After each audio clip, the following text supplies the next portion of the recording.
की जनता तो जिता के भी हार गई, यहाँ की जनता तो जिता के भी हार गई।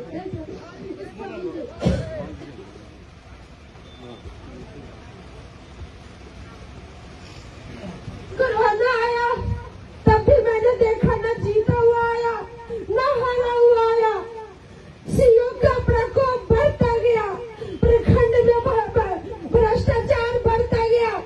गायत्री देवी जी ने कहा सीओ मेरी बात नहीं मानती है। इतने लाचार विधायक को रख के आप लोग क्या करेंगे जिसकी बात सीओ भी नहीं मानती है। इसको हटाना जरूरी है। 15 साल के इस लाचार विधायक को हटाना जरूरी है।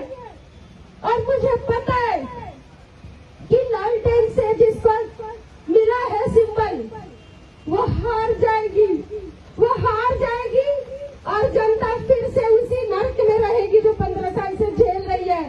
उसके जीतने का तो सवाल ही नहीं उठता। उसकी बात ही हम क्यों कर रहे हैं? अगर जीतना होता तो पूर्वे जी उनके ससुर जी वो 2010 का भी चुनाव जीतते ना, 2015 का भी चुनाव जीतते ना, लेकिन वो हारे। 2010 का भी चुनाव परिहार विधानसभा का रामचंद्र पूर्वे जी हारे, 2015 का भी चुनाव वो हारे।